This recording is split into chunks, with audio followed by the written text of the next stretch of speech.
오늘 우리 계속해서 오후 시간에는 우리 성경 일동학교 함께하고 있습니다. 우리 성경 이제 일동할 수 있도록 길을 뚫고 이제 엔진을 딱 차체에 얻는 이 작업들을 우리가 같이 함께하고 있죠.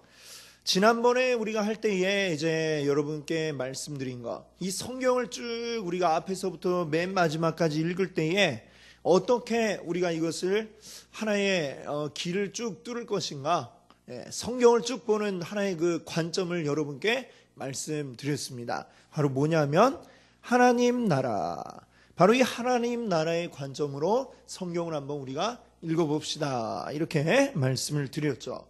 나라가, 이 국가가 성립하기 위해서는 세 가지 필수 조건이 있습니다. 그게 뭐냐면 바로 국민, 영토, 주권. 옛날에 이제 사회책에 보면 나왔던 그 내용이 있는데요. 바로 국민, 영토, 주권인데 성경도 보니까요, 국민을 만들고 또 영토를 확보하고 또 이 어떤 주권을 확립하기 위해서 법을 세우고 하는 그러한 과정들이 나오고 있더라라고 하는 것이죠. 그래서 이 지금까지 쭉 창세기 이제 쭉 해올 때에 1장부터 11장까지는 인류 일반의 어떤 세계의 역사다라고 말씀을 드렸습니다. 세계가 어떻게 이루어지고 또 그 역사의 흐름이 어떻게 흘러왔는가까지가 11장까지 내용이죠. 11장까지는 이제 말하자면 인류 일반 역사, 그 역사의 흐름이 앞으로도 어떻게 반복될 건가라고 하는 하나의 패턴을 보여주는데, 그 예가 뭡니까? 11장이 나오고 있는 바벨탑 사건인 거죠.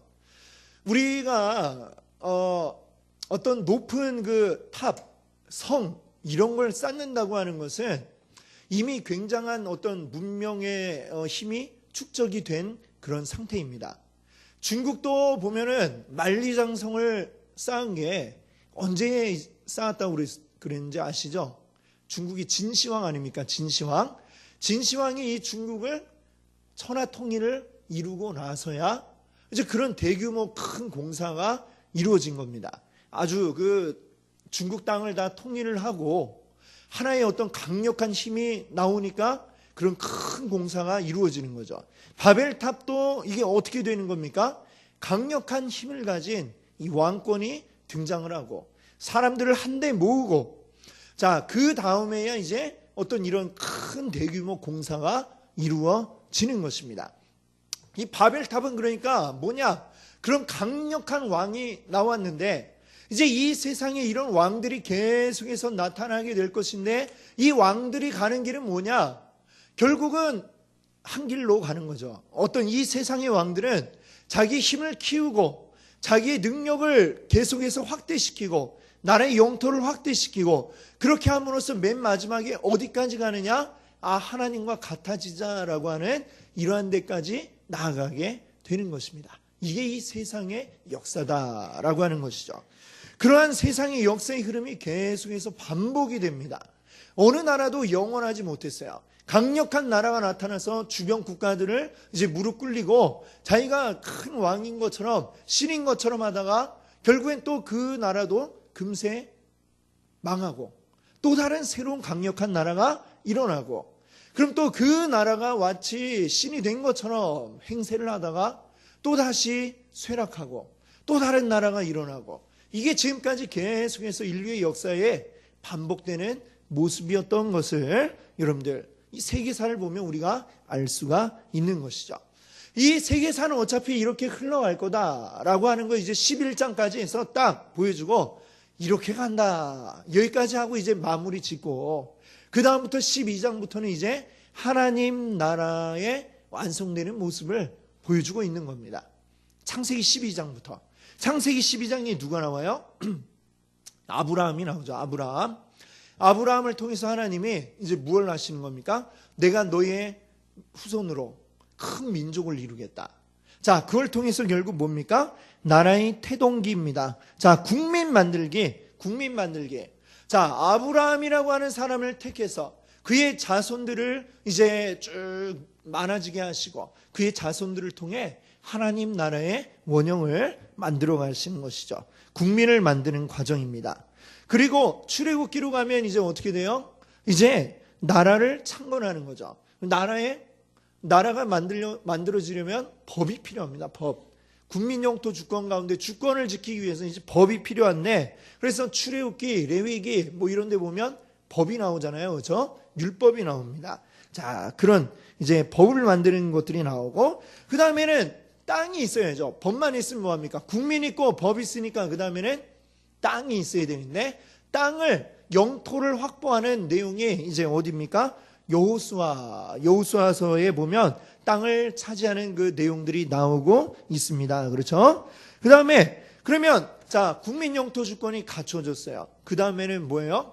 이제 그러면 너희들 하나님 나라 백성답게 살아봐라. 백성답게 살기. 자, 그것을 이제 이야기하고 있는 게 사사기, 그리고 사무엘 상하, 열왕기 상하 이렇게 됩니다. 그런데 어때요? 실제로 잘 살았습니까? 하나님 백성답게 잘 못 살았죠. 자, 그래서 어떻게 됩니까? 이 나라가 쇠퇴하게 되는 겁니다. 쇠퇴와 그 다음에 부흥운동. 자, 나라가 망하고 포로로 끌려가죠. 포로로 끌려가서 드디어 그들이 깨달았습니다. 아, 우리가 왜 이렇게 하나님이 선택하신 민족이고 하나님 택하신 나라인데 우리가 왜 이렇게 망해서 포로 신세가 되었을까? 거기에서부터 이제 반성하기 시작을 하는 거죠. 우리가 뭘 잘못했을까? 하나님 말씀대로 우리가 제대로 못했구나. 반성을 하고 이제 하나님 말씀대로 살아보자. 이렇게 하는 이야기가 에스라, 느헤미야 나오고 있습니다. 자, 그런데 그때까지는 이제 우리가 잘 살아보세 해도 완전히 이루어진 나라가 아니에요. 왜냐하면 진짜 왕이 오지 않았기 때문이죠. 진짜 왕이 이제 등장을 합니다. 진짜 왕이 누구예요? 예수님이 이제 나타나게 되는 겁니다. 그게 바로 사복음서, 마태, 마가, 누가, 요한복음이 되겠죠. 자, 예수님 진짜 왕이 이제 딱 오셨어요. 진짜 왕이 오고 이 하나님의 나라의 모습인 교회가 이제 세워지게 됩니다. 교회의 탄생. 자, 그것이 이제 사도행전과 여러 서신서들을 통해서 교회의 모습을 보여주고 있습니다. 그리고 마지막 요한계시록에 가서는 뭡니까?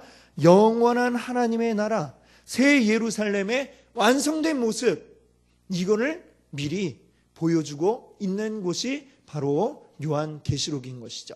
하나님 나라의 완전한 완성된 모습을 보여주고 있습니다.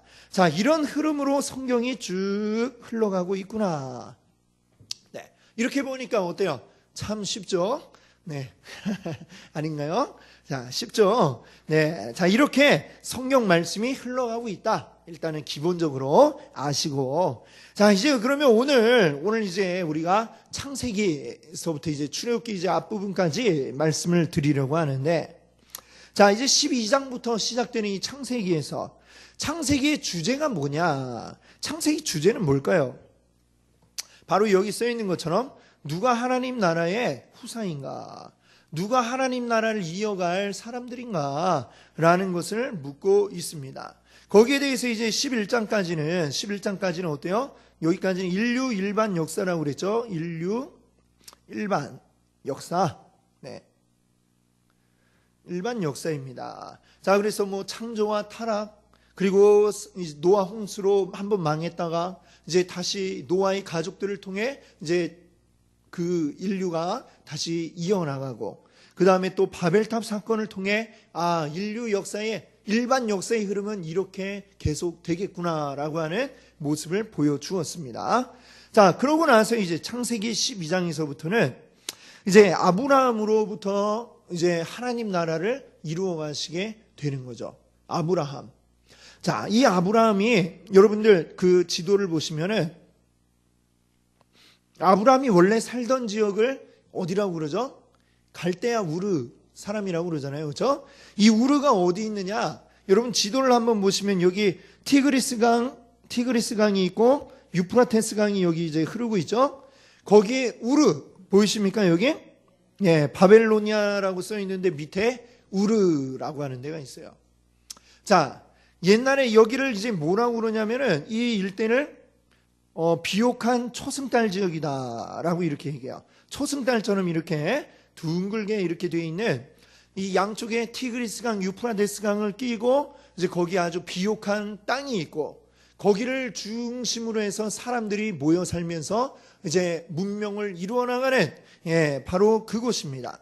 여러분, 그 지구상에 지금 남아있는 여러 가지 문명의 흔적들 가운데 가장 오래되었다고 하는, 가장 오래된 그 사람의 문자로 써있는 그 토판이에요. 옛날엔 종이가 없었으니까 이 진흙으로 토판을 만들어서 거기다가 글씨를 이렇게 쓴 흔적들이 남아있는 게 발견이 되었는데, 거기가 어디냐면 바로 이쪽입니다. 여기.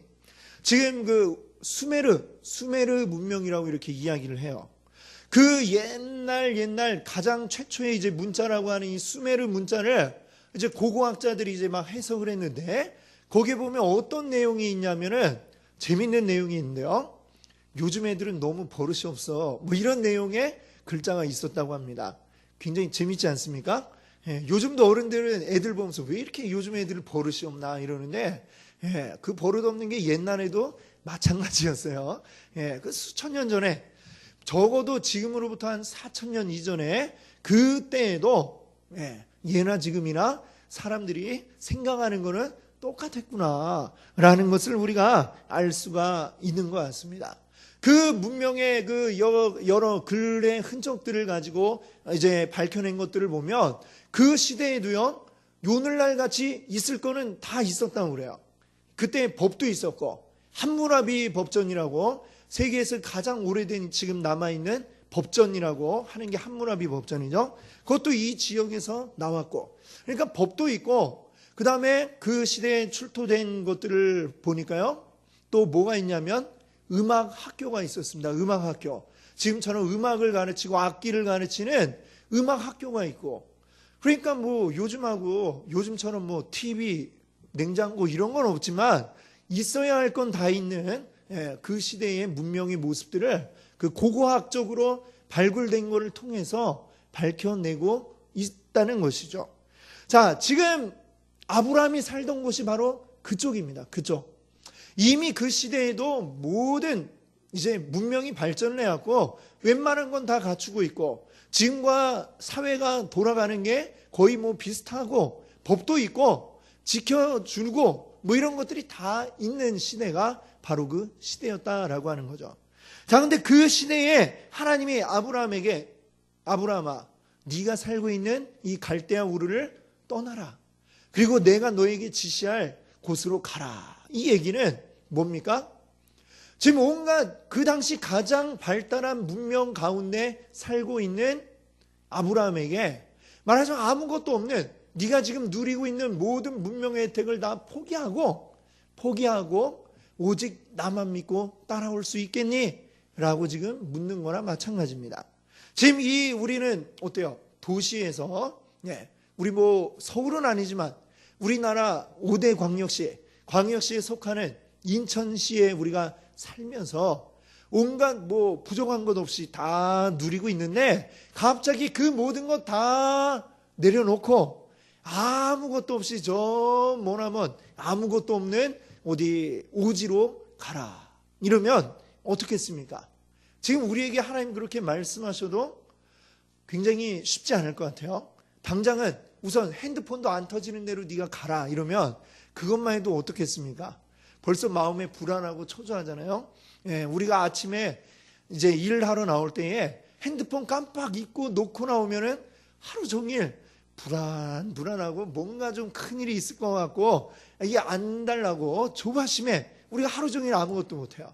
그러다 집에 가서 딱 보면은 수은 이제 광고 문자만 와 있고 070 뭐 몇몇몇 하는 이런 전화만 와 있고 별로 뭐 중요한 내용도 없는데 괜히 우리는 막 이것만 없어도 지금 아마 핸드폰 안 터지는 대로만 우리가 가서 한 달만 있다 와라 이래도 굉장히 아마 불안하고 힘들고 하나님 핸드폰만 터지게 해주시면 안 됩니까? 아마 이럴지도 모르겠어요.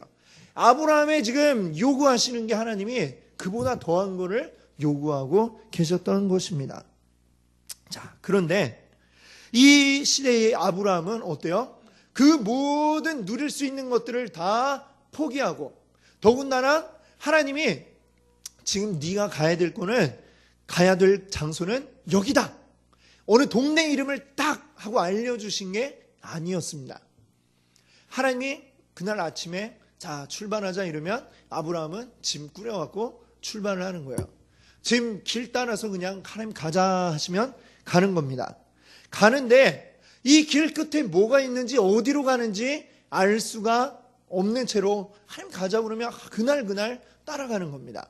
오직 믿을 거는 뭐뿐이 없어요? 하나님뿐이 없네.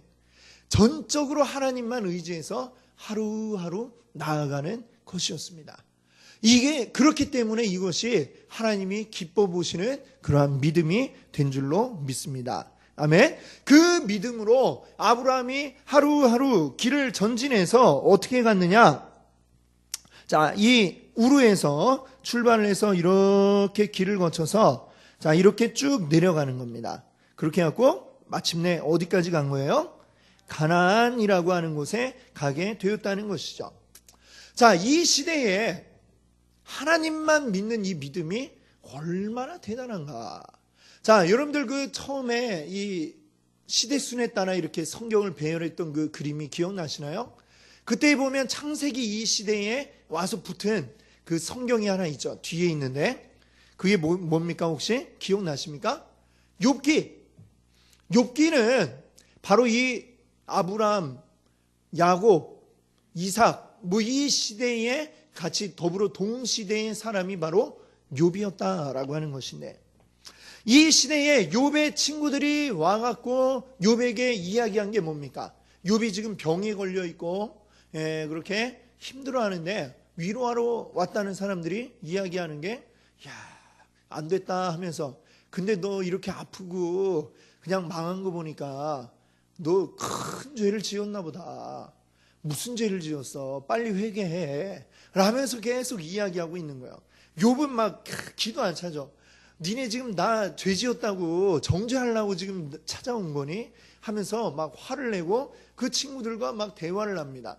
자, 이 시대 지금 벌써 4,000년 이전 되는 기원전 최소한 2,000년 이전에 이 시대에 사람들이 어떤 신에 대해서 가지고 있는 그 관념이라고 하는 게 바로 그 욥의 친구들과 같은 이런 생각인 겁니다.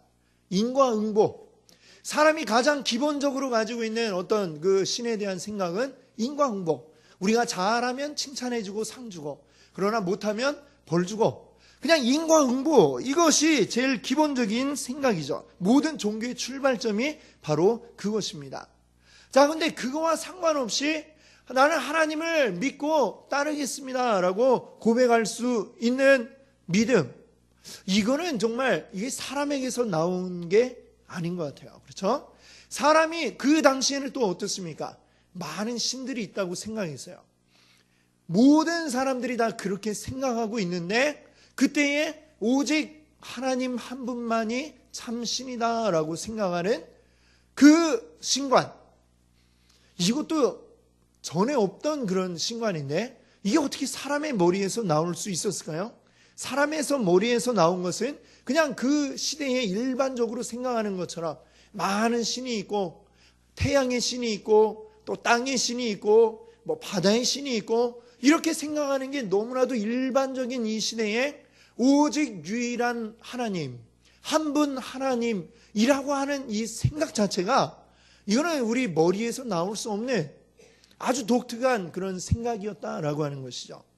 이건 하나님이 우리에게 심어주신 생각이 아니라면 그렇게 우리가 가질 수 없는 그런 생각이었다라는 것을 또 우리가 기억할 수 있어야 되겠습니다. 자, 이 욥을 아까 얘기 드렸지만 욥에게 아무 이익이 없는데 지금 욥은 자기 생각이 얼마나 억울하겠어요. 하나님 잘 내가 섬겼는데 하나님 말씀대로 살라고 힘썼는데 근데 지금 나에게 돌아온 거는 전 재산을 다 잃고 자녀도 다 잃고 건강까지 잃어버리고 마누라는 아주 악독한 말만 해대고 지금 그런 상황 가운데 아주 극한까지 지금 몰려있는 상황인데 이 욥기가 지금 우리에게 묻는 게 뭐예요? 이래도 하나님 믿을래? 라고 이렇게 묻고 있지 않습니까? 그렇죠? 하나님 잘하면 복 주시고 이런 인과응보적인 생각을 그들이 다 가지고 있는데 이렇게 고난 가운데 있어도 너 하나님 믿을래? 라는 이 질문을 던지는데 욥은 어때요? 그래도 하나님을 버리지 않고 끝까지 그 믿음을 유지하지 않습니까? 이게 아주 대단한 것이죠. 아주 독특한 것이죠. 그 시대에 다른 사람들은 그런 믿음 자체를 아예 가지고 있지 않은 겁니다. 내가 잘했는데도 뭔가 복이 오지 않는다라고 한다면 이거는 뭔가 신이 이상하고 잘못된 거지. 이런 신은 버려야지. 신이 뭐 하나만 있는 것도 아니고 다른 신을 섬겨야지. 이게 그 시대의 아주 자연스러운 생각이었지만 욥이 가졌던 그 믿음, 유일하신 하나님만 바라보고 믿는 믿음, 결국에는 하나님만 바라보고, 자, 내가 모태에서 적신으로 나왔다, 벌거벗은 몸으로 내가 모태에서 출생했다라고 이야기합니다. 주신 이도 여호와시니 가져가실 이도 여호와십니다. 이 고백이 어떻게 그렇게 나올 수 있을까요? 참 아무리 생각해도 깊은 그 믿음의 경지가 아닐 수가 없습니다. 자, 그것처럼 하나님은 아주 이 아브라함에게 귀한 믿음을 주신 것이죠. 그리고 그 믿음을 통해서 이 믿음을 가진 자들이 앞으로 나의 나라의 백성이 되리라 라고 하시고, 이제 그 아브라함을 그 갈대아 우르에서 이끌어내셔서 이제 그 나라를 이룰 땅 가나안으로 인도해 가고 계신 것입니다. 자, 이 아브라함을 이제 불러낸 거죠. 사실 하나님 믿는 사람들의 그 무리가 있잖아요. 그렇죠? 노아의 때로부터 또 계속 쭉 이어져 오고 있겠죠. 노아 홍수가 일어난 건 뭐 때문에 일어났다고 했습니까?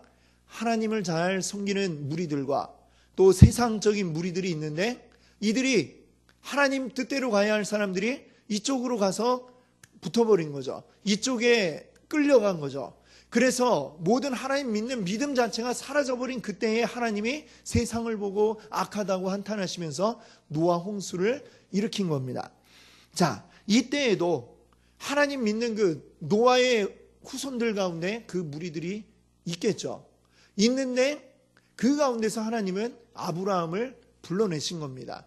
참된 믿음의 소유자 아브라함을 불러내셔서 아브라함을 통해 이제 그 나라를 이루어 가고자 하시는 겁니다. 자, 그 가나안으로 이제 하나님 불러오시는데, 이제 그래서 그 하나님 나라의 시조가 되는 거죠, 아브라함이. 자, 그 다음에 이제 아브라함이 이제 여기부터는 이제 뭐 금방금방 우리가 진도가 나가게 되는데, 아브라함이 이제 아들 이삭을 낳게 되죠. 아들 이삭. 근데 아들 이삭을 몇 세에 낳았다고 그러죠? 아브라함이 나이가 100세가 되었을 때에 그 아들을 낳게 됩니다. 그때의 부인 사라는 몇 살이었을까요? 90세. 90세. 우리 중에는 아직 90세 되신 분이 없으시죠? 네, 계신가요? 90세면 할머니인데, 네, 할머니도 보통 할머니가 아니죠. 90세면 그냥 굉장히 꼬부랑 할머니일 수 있는, 네. 그때 뭐 지금보다 우리보다 좀 오래 살았다 하더라도 그래도 어쨌거나 그래도 아이 낳을 수 없는 상태였습니다. 왜냐하면 하나님이 네 아내 사라를 통해서 이제 내가 너에게 후사를 이어가겠다 했을 때에 아브라함이 이 창세기 17장을 보면 웃었다라고 그랬어요. 웃었다. 왜 웃어요?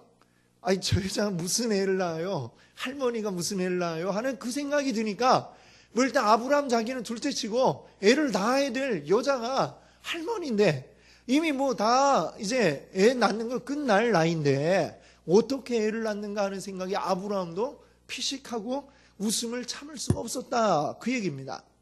그 얘기는 인간적으로는 지금 낳을 수 없는 아이를 낳게 하겠다. 하나님이 이렇게 말씀하신 거거든요. 근데 자, 우리가 여기서 기억해야 될 게 있습니다. 구약은 신약의 그림자다라고 이렇게 말하고 있죠. 그렇죠? 그림자는 뭡니까? 실체는 아니에요. 실체는 아니지만 실체를 가장 비슷하게 보여주는 것은 그림자입니다. 그림자. 자, 구약의 모습들은 장차 올 신약의 그 모습을 이제 반영해서 보여주고 있는 모습이다. 이렇게 이야기할 수 있는데, 말하자면 이 이삭, 하나님 나라를 이루어갈 이 이삭은 굉장히 중요한 것을 우리에게 보여주고 있습니다. 좀 전에 말씀드린 것처럼 인간적으로 우리가 볼 때에는 아무리 이거는 들여다봐도 도저히 나올 수 없는 아이가 이삭이죠. 그러니까 이 얘기는 다시 하면 뭐예요? 이 아이는 어디로부터 온 겁니까? 사람의 힘으로 낳은 아이가 아니라 하나님이 주셔서 낳게 한 아이다. 자, 신약에 가면 이러한 아이가 또 누가 있습니까? 예수님. 예수님이 도저히 인간적으로는 나올 수가 없죠. 남녀가 결혼하지 않았는데, 아무런 접촉도 없었는데, 손도 안 잡았는데 애가 나온다. 이거는 있을 수 없는 일이죠.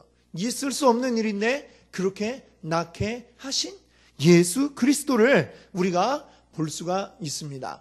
자, 그것처럼 마찬가지로, 자, 인간의 혈통이 아니라 하나님이 낳아야 된다라고 하는 거죠. 하나님 나라의 백성은 어떻게 나와야 된다는 겁니까? 하나님이 만들어 주셔야 된다라고 하는 것을 이삭을 통해 보여주고 있는 것입니다. 하나님 나라의 자녀들은 그냥 너희들이 열심히 하는, 우리가 열심히 하는 걸로 하나님 나라의 백성이 되는 게 아니라 하나님이 낳아주시고 하나님이 우리를 하나님 백성들에게 만들어 주셔야 우리가 하나님의 자녀, 하나님의 백성이 된다. 하나님 나라의 백성이 된다라고 하는 것을 이 이삭을 통해 보여주고 있습니다. 자, 뿐만 아니라 이 그림을 보시면, 자, 이 그림 무슨 그림이에요? 이삭을 지금 이 칼 들고 있는 사람이 보이시죠? 칼 들고 있는 사람이 아브라함입니다. 아브라함이 지금 이삭을 죽이려고 하는 그러한 가운데 있습니다. 자, 지금 아들 이삭을 제물로 드리려고 합니다. 자, 이때의 이삭이 바보입니까? 아니죠. 바보예요, 아니에요? 아니죠. 바보가 아닌 이상 죽기를 좋아하는 사람이 누가 있겠습니까? 이삭이 바보가 아닌데 사흘길을 걸어서 지금 모리아 산으로 이제 간다고 했거든요. 근데 다른 재물이 없고 그냥 이제 가는 겁니다. 모리아 산 밑에서는 이제 종들은 두고, 자, 이삭아 올라가자. 제사 드리러, 하나님 앞에 제사 드리러 간다는데 재물이 없나요? 물어봐도 그냥 가자 이러고 올라갑니다. 그때 태우기 위한 장작만 짊어지고 이삭이 갑니다. 이삭이 바보가 아닌데 지금 뭔가 지금 분위기가 이상하게 돌아간다. 이런 낌새를 채고도 남음이 있죠. 그렇죠? 그러면 아버지 이삭은 지금 벌써 100세가 넘은 할아버지예요. 이삭은 이제 한창 자라나는, 뭐 이때 어려도 그래도 청소년기 뭐 이 정도는 되었을 것 같습니다. 10대면 어때요? 덩치는 뭐 어른이나 비길 데 없는 그런 정도로 큰 아이죠. 힘으로 하면 어쩌면 아브라함보다 더 셌을지도 모릅니다.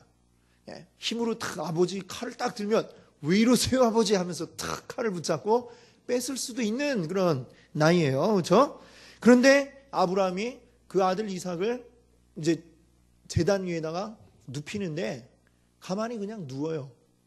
칼을 들이대는데 가만히 있습니다. 뭡니까? 자기가 제물이 된다는 것을 알고 있는 것이고 그거를 순종을 하는 것이죠. 이 이삭은 아까 말씀드렸죠? 신약의 그림자다.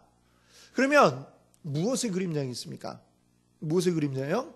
바로 여기 있는 예수 그리스도. 예수 그리스도가 제물이 되어서 죽으심을 통해서만 그 하나님의 나라가 이루어질 수 있다라고 하는 것을 어쩌면 이 이삭을 통해서 이삭을 제물로 바치는 이 행위를 통해서 그 모습의 그림자로 보여주고 있는 것입니다. 하나님 나라는 어떻게 해야 우리가 갈 수 있느냐? 그냥 갈 수 있는 게 아니고 반드시 제물을 드림으로, 희생을 통해서만, 그 핏값을 통해서만 우리가 하나님 나라로 갈 수가 있다라고 하는 그 모습을 바로 이 이삭을 통해 보여주고 있다라고 하는 것을 우리가 여기서 알 수가 있는 것입니다. 자, 이삭은 이삭은 사실 창세기에 보면 이렇게 이야기가 길게 나오지 않지만 너무나도 중요한 그 모습을 그냥 한 번에 딱 보여주고 이제 싹 조용히 이제 사라지죠. 근데 이삭이 그렇게 중요한 모습을 우리에게 보여주었다라고 하는 것을 기억할 수 있기를 바랍니다. 자, 그러고 나서 이제 이삭이 아들을 낳는데 쌍둥이 아들을 낳죠. 쌍둥이. 바로 에서와 야곱. 이 두 아들을 낳는데 우리가 생각하기에 그렇잖아요. 근데 왜 에서는 아니고 야곱일까? 그 이유가 뭐라고 생각하십니까? 그 이유가 뭘까요? 에서는 그냥 너무 여러 가지 이유는 우리가 될 수 있겠죠. 나중에 했던 그 이유들을 보면. 근데 하나님이 그런 일들 하기 이전에 이미 뱃속에서부터 어머니가 임신한 그 상태의 뱃속에 있을 때부터 이미 하나님은 그들 가운데 한 사람을 이제 그 나라 이어갈 사람으로 삼으셨다. 야곱을 그 후사로 삼으셨다라고 말씀하고 있거든요. 뱃속에서 뭘 잘해갖고 된 것도 아닐 거고 못해갖고 선택 못 받은 것도 아닐 텐데 하나님 왜 그렇게 하셨을까? 궁금하지 않습니까? 자, 그 이유가 뭐냐? 중요한 거는 이 우리의 구원이 어디에 있느냐? 어디에 달려있다는 거예요? 오직 하나님의 주권에 달려있다라고 하는 것입니다. 하나님이 구원받을 자들을 이미 다 선택하셨다. 우리 장로교의 제일 중요한 그 교리 아닙니까? 하나님이 예정해 놓으셨다라고 하는 거예요. 예정해 놓으셨다. 자, 근데 그러면 하나님 그럼 다 예정해 놨다 이러면 그 예정되지 않은 자들의 입장에서는 굉장히 억울하잖아요. 그렇죠? 이게 뭡니까? 내가 뭘 했다고 내가 왜 나는 구원 못 받느냐? 아니면 쟤는 나보다 더 나쁜 놈인데 왜 쟤는 구원 받느냐? 이럴 수 있는 거죠. 그런데 그게 뭐냐? 우리가 따질 수 없다 이 얘기죠. 이건 하나님의 주권에 달려있는 절대적인 주권에 달려있는 문제다. 우리가 합리적으로 생각하기에는 이게 도대체 말이 되는 소리냐? 말이 안 돼 라고 생각할 수밖에 없는 내용이지만 하나님이 그렇게 하셨다는 것이죠. 하나님 그 비유에 이런 말씀 하시잖아요. 토기장이가 이제 흙을 가지고 진흙을 가지고 그릇을 만드는데 어떤 거는 그냥 간장종지 이런 거를 만들고 어떤 건 아주 멋진 도자기로 딱 빚어놓고 그러는 거예요. 그럼 이 진흙이 그 옹기장이에게 따지는 거예요. 나도 좀 멋진 그릇이 되고 싶은데 이게 뭡니까? 이게 간장종지가 이렇게 따질 수 있겠느냐라고 하나님 말씀하셨죠. 진흙이 따질 수 있습니까? 따질 수 없죠. 그거는 절대적으로 누구에게 달린 문제예요? 그냥 옹기장이가 이제 어떻게 내 마음이지 내 마음대로 만들겠다는데 진흙이 뭐라고 합니까? 그렇죠? 하나님이 이 모든 사람을 바라보면서 그들 가운데 분명하게 구원받을 자들을 택하셨다라고 하는 것을 이거는 성경이 이제 이야기하고 있는 그런 사실임을 우리가 알아야 되겠습니다. 그러나 이것을 우리가 예정받은 거 이거를 또 우리가 잘못 생각하면 이제 다른 사람들이 생각하기에는 굉장히 이제 속된 말로 얘기하면 뭐야 재수없어라고 이야기할 만한 그런 내용인 것은 사실입니다. 왜 누구는 구원받고 누구는 구원 못 받냐? 그게 또 나의 어떤 행동이나 나의 의지나 이거에 관계없이 이미 결정이 되어 있다라고 할 때에는 굉장히 이거는 억울한 측면도 분명히 있는 게 사실이죠. 그런데 우리가 이 예정이라고 하는 말을 우리가 잘 알아야 됩니다. 그 뜻을 알아야 되는데 예정이라고 하는 걸 우리가 어떻게 이해해야 되느냐? 하나님이 나를 예정해 놓으셨다는 것을 우리가 어떻게 알 수 있습니까? 하나님 나를 구원하려고 예정해 놓으셨어. 우리가 어떻게 알 수 있죠? 태어나는 순간 딱 보니까 얘는 예정된 아이야. 알 수 있습니까? 없죠. 우리가 오직 알 수 있는 거는 어떻게 알 수 있냐면 세월이 많이 흐른 뒤에 뒤를 딱 돌아보면 하나님이 이렇게 날 구원해 주셨구나. 이걸 우리가 알 수 있게 됩니다. 왜? 내가 지나왔던 그 날들을 다 뒤에서 이제 뒤돌아서 회상해 보니까 이런 순간이 있었고 이런 위기와 고비가 있었는데 그때마다 하나님이 나를 이렇게 인도해 주셔서 하나님 자녀가 되게 이끌어 주셨구나. 예정이라고 하는 건 우리가 뒤돌아볼 때에 알 수가 있다라고 하는 것입니다. 그래서 그것에 대해서 감사합니다. 하나님, 이렇게 나를 사랑하셔서 나를 예정해 주셔서 이런 순간순간마다 내가 하나님께로 나올 수 있게 인도해 주셨군요. 이렇게 감사하기 위해서 예정이라는 게 우리에게 필요한 줄로 믿습니다. 아멘. 안 믿는 사람들에게 이런 지옥의 불쏘시개로 쓰일 사람들 하면서 막 비난하고 예정되지 않은 자 막 이러면서, 그러라고 하나님이 이런 예정을 주신 게 아니라 하나님께서 우리에게 주신 은혜들을 돌아보면서 감사하라고 이 예정을 우리가 하셨다는 사실을 기억할 수 있기를 바랍니다. 아멘. 자, 야곱도 한번 보세요. 야곱도, 에서와 야곱 둘 중에 누가 더 나은 사람입니까? 잘 따져보면 야곱도 그렇게 좋은 사람은 아니에요. 그렇죠? 네? 얼마나 지금 시대에 태어났다면 굉장한 사기꾼이 되었을 사람입니다. 그렇지 않습니까? 예. 하물며 가족도 속이는 판에 누군들 못 속이겠어요? 아버지를 속이고, 그리고 형님을 속이고, 예. 진작부터 아버지의 축복 기도 받기 이전부터 사기꾼 기질이 다분했잖아요. 형님한테 형님 일부러 배고플 시간을 딱 기다리고 있다가 일부러 그 앞에서 맛있는 팥죽을 쓰고 있다가 형님 분명히 배고플 거야 하고 있다가 딱 오니까 맛있는 게 있는데 달라고 그러니까 싫어 하면서 내가 먹으려고 쓴 거야 하면서 안 주잖아요.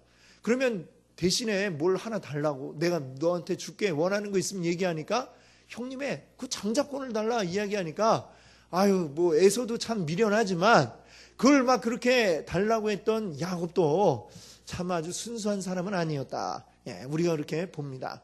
또 나중에 또 외삼촌 라반의 집에서 볼 때 또 어떻게 합니까? 라반도 물론 좋은 사람은 아니에요.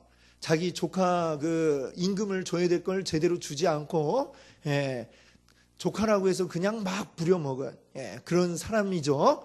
그런데 이제 그럼 어떻게 해서 너에게 임금을 줄까 하니까, 예, 어떻게 한다고 그래요? 얼룩진 거 이런 것들이 태어나면 그거는 저를 주세요 이렇게 해놓고 하나님 앞에 막 기도해갖고 어떻게 합니까? 이 얼룩덜룩한 나뭇가지를 딱 들고 그 그늘에서 물을 먹으면은 전부 다 얼룩진 애들이 나오도록, 예, 점박이들이 이제 태어나도록 이렇게 하지 않습니까? 물론 이거 하나님 도우셔야 되는 거지만 참 하여튼 보면, 예, 굉장한, 예, 나중에 또 봐요. 어때요? 자기 집으로 돌아갈 때도 역시 그렇죠. 보면은 자기 가족들, 자기가 제일 사랑하는 부인과 그 부인이 낳은 아들은 맨 뒤로, 예, 형님 에서가 지금 어떨지 모르니까 혹시 죽더라도 일단은 제일 안 아끼는 가족부터, 예, 자기 가족 자기가 다 사랑해야지 되는데 그 중에도 순서를 매겨갖고, 예, 좀 제일 죽어도 덜 아까운 애들부터 앞에 내보내고 제일 사랑하는 가족은 제일 뒤로 하고, 그 다음에 거기도 보낸 뒤에 자기 혼자 맨 뒤에 남아갖고 나는 내일 따라갈 테니까 먼저 가 이러고, 예, 앞에서 다 죽어도 자기 혼자 살겠다. 예, 참 보면은 대단한 사람입니다. 그렇죠?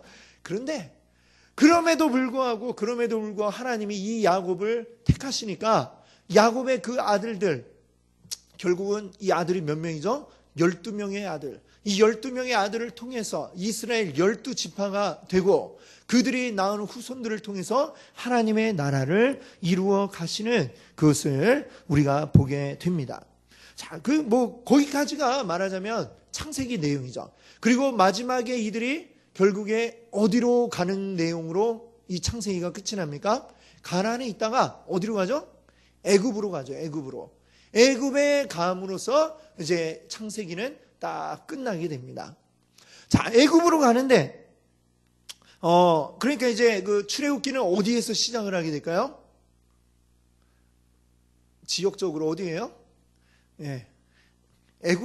창세기가 애굽에서 끝났으니까 어디에서 시작이 되겠어요? 출애굽기는 애굽에서 시작이 되죠. 그렇죠? 자, 이 출애굽기에서 중요하게 우리가 봐야 될 게 두 가지가 있습니다. 두 가지는 뭐냐면 바로 첫 번째는 땅 찾기. 자, 지금 원래 하나님이 주시기로 했던 그 땅이 애굽이 아니잖아요. 그렇죠? 어디입니까? 가나안이죠. 그 땅으로 이제 돌아가는 그 일을 해야만 됐습니다. 그것이고, 또 하나 출애굽기에서 중요하게 다루고 있는 건 뭐냐면 법 만들기입니다. 법 만들기. 자, 여기 보면 출애굽기 19장에서부터 보면 이제 어디로 가게 되냐면, 여러분 가지신 그 지도가 하나 있죠? 예, 뒤에 보면 출애굽 경로가 나오는데 18장까지 보면 어디까지 이제 딱 간 얘기가 나오냐면요. 바로 여기 8번. 동그라미 8번 보이시죠? 거기 뭐라고 써 있어요? 시내산. 시내산까지 딱 가는 과정이 18장까지입니다. 그리고 19장에서부터는 시내산에서 이제 계속 머무르면서 그 이야기가 계속되고 있는데, 무슨 이야기냐? 모세가 시내산에 가서 이제 하나님으로부터 율법을 받는 그 내용이 나오고 있습니다.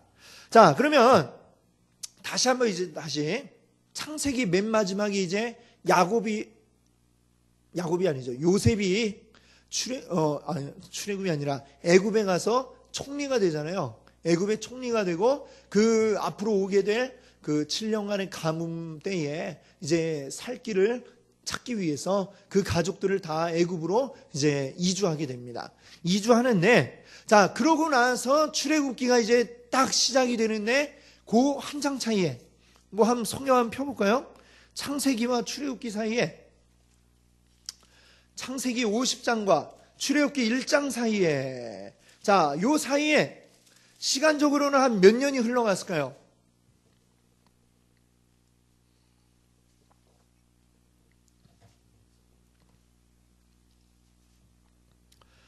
여기 보세요. 요셉이 110세의 죽음에 그들이 그의 몸에 향재료를 넣고 애굽에서 입관하였더라. 그러고 나서 출애굽기 1장 1절 딱 시작하는데, 야곱과 함께 각자 가족들을 데리고 애굽에 이른 이스라엘 사람들의 이름은 이러하니 하면서 시작하는데, 요 사이 시간이 몇 년이나 흘렀을까요? 400년의 시간이 훌쩍 지나가 버렸습니다.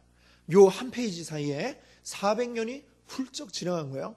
그 400년 동안 무슨 일이 있었느냐? 요셉은 애굽에 어떤 위치에 있었어요? 왕의 총리, 1인지하 만인지상, 뭐 이런 자리죠. 자, 그 자리에 올라가서 왕의 신임을 듬뿍 받고, 그리고 그 가족들도 더불어 대우받는 가운데 있었습니다.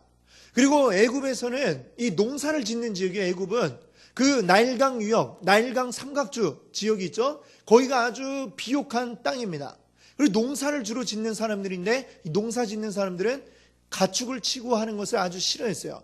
그래서 이 가나안에서는 요셉의 가족들은 가축을 치고 있었죠. 양, 소 이런 것들을. 그래서 이들은 우리는 따로 저쪽에 고센 땅에 가서 지내겠습니다, 이렇게 이야기를 하고 이 가나안에 가서 고센 땅에 지내게 됩니다. 그런데 시간이 흘렀어요. 시간이 흘렀는데 어떻게 됩니까? 어떻게 됐다고 그래요? 8절을 한번, 출애굽기 1장 8절을 보세요. 요셉을 알지 못하는 새 왕이 일어나 애굽을 다스리더니. 요셉을 알지 못하는 새 왕이 일어났다. 이 얘기는 뭐 시간이 흘러서 물론 왕이 죽고 그 다음 왕이 되고 이런 의미도 되지만, 이 이집트에 우리가 아는 나라는 이집트라는 한 나라지만 그 안에 왕조가 굉장히 많이 바뀌었습니다. 예, 수시로 그냥 이 왕조가 바뀌었어요. 자, 그래서 우리는 지금 어떻게 이걸 생각할 수 있냐면은, 요셉이 그 총리가 되었을 때 그 왕조가 무너지고 또 다른 사람들이 이제 왕조를 세워서 그렇게 되었다는 것이죠. 그 와중에 이제 요셉과 함께 대우받던 이 가족들은 어떻게 된 거예요? 이스라엘 민족들은 이제는 노예 신세로 전락하게 된 겁니다. 이집트에 보면 아주 큰 공사들을 많이 하지 않습니까? 왕이 되면 그 다음에 뭘부터 짓기 시작해요? 피라미드, 뭐 또 엄청나게 큰 스핑크스, 막 이런 거 굉장히 많이 짓죠. 그런 일들을 하는데 부리는 노예가 된 겁니다. 자, 근데 이 이스라엘 사람들이 그 왕조에 따라서 때로는 뭐 다른 지역에서 와서 왕이 되기도 하고 그래요. 그러면 지배 민족은, 말하자면 그 왕족 귀족은 숫자가 많지 않죠. 피지배 민족이 많습니다. 그러면 자기들 숫자가 많지 않을 때는 이 사람들을 어떻게 다스리느냐? 아주 굉장히 탄압을 하고 아예 그냥 반란 같은 건 꿈도 못 꾸게 아주 무참하게 짓밟아 가면서 지배를 하는 것이죠. 지금 이스라엘 민족이 근데 보니까 굉장히 아이들을 많이 낳아요. 처음에 이들이 애굽으로 갈 때에 가족이 70명이라고 나와 있어요. 12아들들과 그들이 낳은 부인과 자녀들 해서 70명이 애굽으로 갔다 그랬는데 나중에 출애굽에서 민수기에 가면 숫자를 헤아리는데 남자들만 세서 몇 명이었느냐면 60만 명이 넘었습니다. 60만 3,550 이렇게 처음에 1차로 수를 셌을 때 나왔거든요. 성인 남성만 셌을 때 60만이면 대략적으로는 한 200만 명 넘었을 거다 이렇게 봅니다. 그러면 70명이 애를 낳고 200만 명이 되려면 400년 만에 이거 하여튼 애를 굉장히 잘 낳는 민족이었던 것 같아요. 그렇죠? 보통 잘 낳은 게 아닙니다. 이 시대는 지금만큼 인구가 많던 시대가 아니에요. 지금처럼 200만 명이면 지금 인천광역시만큼의 인구가 70명이 시장에 갖고 400년 만에 그렇게 나왔다는 것은 아주 굉장히 많이 나왔다는 얘기죠. 그런데 그들이 그렇게 나오니까 이 지배 민족들이 볼 때에는 어때요? 굉장히 위험 요소가 되는 거죠. 저들이 힘을 모아갖고 우리한테 대들면 잘하면 우리가 숫자적으로 딸리겠어. 숫자가 우리가 부족해. 그러면 우리가 당할 수도 있겠다라는 생각이 든 거죠. 그러니까 그 다음에 어떻게 합니까? 그들을 핍박하고 수가 늘어나지 않도록 하기 위해서 어떻게 한 거예요? 아이를 낳으면 여자아이는 두고 남자아이는 다 죽여라 이렇게 얘기한 거죠. 아예 그냥 그 민족 자체가 더 늘어나지 않게 애를 그냥 없애는 이러한 정책을 사용을 한 겁니다. 근데 그때에 이제 그 태어난 아이가 바로 누구예요? 모세죠. 모세. 자, 이 모세가 태어났는데 그 부모가 보니까 너무 이쁘고 사랑스러운 아이인데 죽일 수가 없어서 어떻게 합니까? 아이가 태어난 사실을 숨기고 갈대 상자에 이 아이를 넣어서 물에 띄워 보냅니다. 물에 띄워 보냈는데 그걸 누가 발견을 한 거예요? 그 이집트 왕의 딸, 그러니까 공주가 발견을 했습니다. 자, 여기 이제 보시면 이 그림은 이제 뭐냐면 그때에 아마 모세가 있었을 때의 왕이라고 생각되는 이제 자들이죠. 그것도 뭐 하여튼 굉장히 여러 가지 다양한 학설이 있습니다만 대략적으로 지금 요새 많이 이제 인정하는 거는 아마 요 왕. 그때의 이집트 바로의 이름이 사실 그 출애굽기 보면 이집트 왕을 전부 다 바로라고 하니까 이게 다 한 사람인가 아니면 다른 사람인가 헷갈리는데 지금 보면 그냥 이집트 왕을 나타내는 말이 이제 파라오라고 하잖아요. 그걸 이제 성경이 바로라고 했네. 이 모세가 발견될 때의 왕은 누구냐면 여기 있는 투트모세 1세라고 하는 사람입니다. 그리고 그의 딸이 누구냐? 하셉수트라고 하는 이제 공주죠. 그가 모세를 강물에서 나일강에서 목욕을 하다가 발견을 한 거예요. 발견해갖고 양자를 삼죠. 양자를 삼아갖고 이제 그 아들로 키우는데, 자, 이 투트모스트 1세에게는 아들이 또 있었는데 그 아들이 이제 그 뒤를 이어서 왕이 되는 투트모세 2세입니다. 자, 그런데 이 시대에는 오늘날하고는 좀 다르잖아요. 이 가까운 근친끼리도 이렇게 어떤 혈통 유지를 위해서 자기들끼리 또 결혼하고 이런 일들이 많이 있었습니다. 그래서 이 투트모세 2세가 이제 말하자면 누이인 하셉수트하고 다시 결혼을 이제 합니다. 부부가 되어서 아들을 낳는데 그게 누구냐면 투트모세 3세가 되는 거죠. 이 투트모세 3세가 말하자면 이 모세하고 정적 관계가 되는 겁니다. 이해가 되시죠? 이 왕위를 지금 누가 이어갈 거냐? 양자로 삼은 모세가 먼저 하나 있고 그 다음에 또 낳은 아들이 또 하나 있는 거죠. 뭐 정통성을 따지면 물론 당연히 여기가 되겠지만 그래도 굉장히 그 옛날에는 이 왕이라고 하는 게 어떤 권력에 의해서 쉽게 막 오가기도 하고 예, 그런 상태가 아니었습니까? 그러니까 굉장히 이들은 서로 정적인 관계입니다. 서로 견제하고 이런 가운데 있는 것이죠. 그러니까 어떤 일이 생기는 거예요? 모세가 우리 성경에 보면은 이스라엘 사람들 편을 들어갖고 애굽 사람을 한 명 쳐 죽이잖아요. 죽었죠.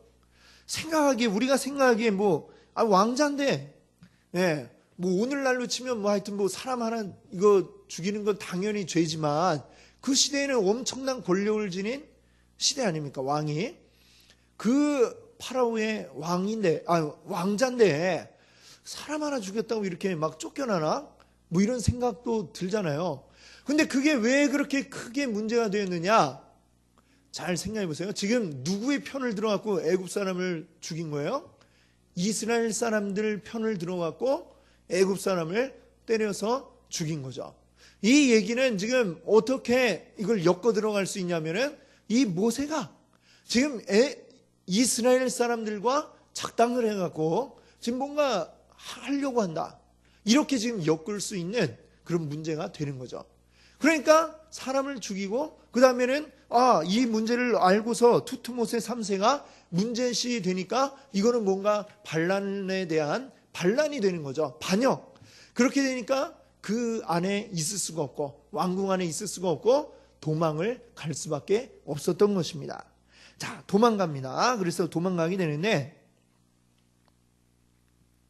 그 얘기를 이제 다시 이렇게 한 거예요.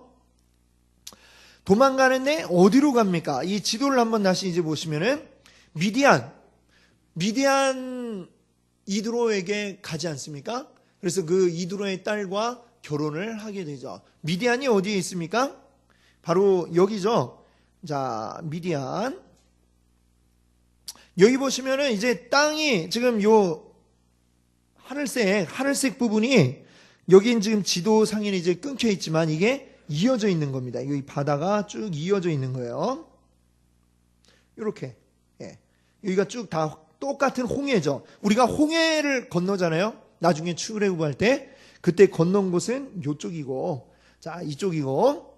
하지만 여기도 다 홍해인데 이 미디안은 어디에 위치하고 있느냐? 저 이제 동편. 그리고 여기 더 오른쪽으로 가면 여기는 어디냐면은 아라비아 사막입니다. 아라비아 사막. 지금의 이제 사우디아라비아가 이쪽에 이 오른편에 지금 지도 오른쪽에 이렇게 위치하고 있게 되는 거죠.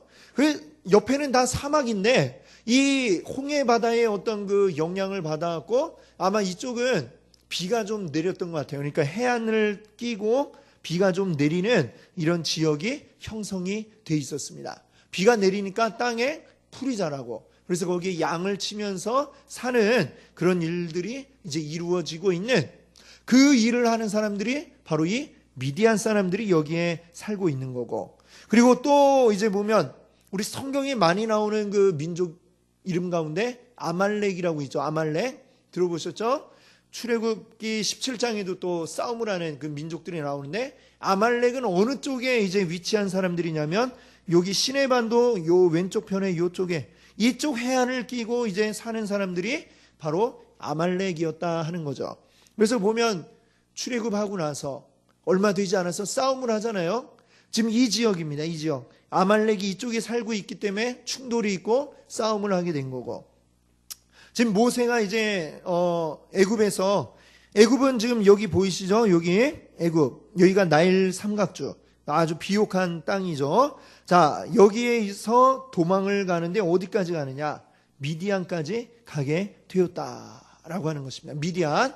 예. 미디안 굉장히 멀잖아요. 지도로 봐도 굉장히 멀죠. 이 미디안까지 갔는데 여기에서 이제 양을 치면서 풀 나는 데를 찾아서 이제 이동을 하고 그러니까 이 해안을 따라 쭉 이동을 해갖고 이렇게 오다가 어디까지 가느냐면은 여기 시내산 가로 열고 뭐라고 했어요? 호렙. 이 호렙산에서 하나님이 아브라함이 아니죠. 모세를 부르십니다. 어떻게 해요? 가시떨기나무가 불에 타는데 나무는 그대로 있고 불만 계속 올라오고 있는 거예요. 마치 그 성화 이렇게 탁 태우듯이 다른 건 다 그대로 있는데 불만 막 이렇게 나오니까 너무 신기한 광경이죠. 나무에 불이 붙었으면 나무가 다 타버려야 되는데 그러고 있으니까 신기해서 이게 뭔가 하고 갔다가 하나님을 거기서 만나죠. 그래서 하나님이 모세에게 뭐라고 합니까? 너는 애굽으로 가라. 가서 네 민족을 이끌어내라. 이 이야기를 이제 하시는 거죠. 자, 그 이야기가 이제 나오게 됩니다. 자, 나중에 우리가 생각해 보면 모세가 출애굽하는데 이 백성들을 이끌어 가잖아요. 광야길로 쭉 이끌어 가는데 그때에 아주 그 40년의 생활은 굉장히 그 목자로 지내던 그 40년의 생활이 굉장히 큰 도움이 됐을 겁니다. 그렇죠? 이 시내산 근처 이 광야들을 헤맸던 그 시절에 익혔던 지리, 또 그 시절에 또 보아두었던 오아시스는 어디에 있고 하는 것들, 이런 것들을 다 그가 알고서 아마 굉장히 그 광야 생활에 도움이 됐을 거예요. 그러니까 하나님이 사람을 쓰실 때 필요 없는 시간은 하나도 없는 거죠. 비록 모세가 그 40년에 얼마나 괴로웠겠습니까? 한때는 내 왕자였는데 생각하면 왕자가 갑자기 목자가 됐다? 이거는 상상도 하기 어려운 굉장히 어려운 일인데 근데 그 40년의 시간 모세에게 호송세월한 시간이 아니고 다 보면은 이 출애굽을 인도하기 위한 준비의 시간으로 하나님이 이렇게 이 광야에서 40년을 헤매도록 만드신 그런 것인 줄 또한 믿습니다. 이 모세의 그 이야기들을 우리 통해서 또 우리가 하나님의 그 놀라운 예비하심을 이제 보게 되는 거죠. 그때에 근데 그 호렙산에서 이제 불꽃을 이제 딱 보고 하나님 딱 말씀하시잖아요. 그때 하나님이 모세에게 뭐라고 말씀하십니까? 내가 누구인가를 뭐라고 얘기하시죠? 나는 스스로 있는 자다. 이렇게 말씀하십니다. 스스로 있는 자. 영어로는 I am who I am. 난 나다. 쉽게 얘기하면 난 나다. 나는 스스로 있는 자다. 이 세상에 있는 모든 것들이 다 그 원인이 있죠. 원인. 이 마이크를 만들었다. 이 마이크에 만들기 위한 원인은 뭡니까? 마이크의 재료가 되는 것들이 다른 어디에 있었기 때문에 여기에 있는 거죠.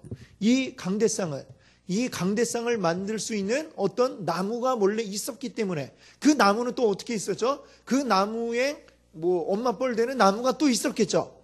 그렇게 쭉 이 세상에 있는 모든 것들은 다 원인이 있습니다. 나는 어떻게 있을까요? 나는 내 아버지 어머니가 있고 그럼 아버지 어머니는 어떻게 있을까요? 또 그 아버지 어머니가 있고 사람은 쭉 그 모든 원인을 거슬러 올라가면 그 원인 되는 뭔가가 있다라고 하는 거죠. 자연과학에서는 이제 그거를 근데 대답을 해줄 수가 없죠. 그 근본이 뭐냐? 자연과학은 대답을 해줄 수가 없습니다. 이 우주가 어떻게 생겨났냐? 빅뱅이 있었다. 빅뱅. 어떤 대폭발이 있었다. 대폭발은 그럼 어떻게 있었냐? 그것도 뭔가가 있어야 그게 폭발을 하든지 뭘 하든지 하잖아요. 그냥 그 이상은 대답을 해줄 수는 없어요. 자연과학은. 우리는 근데 그것을 그 너머에 있는 걸 우리 뭐라고 얘기하는 거예요? 하나님. 스스로 계신 분.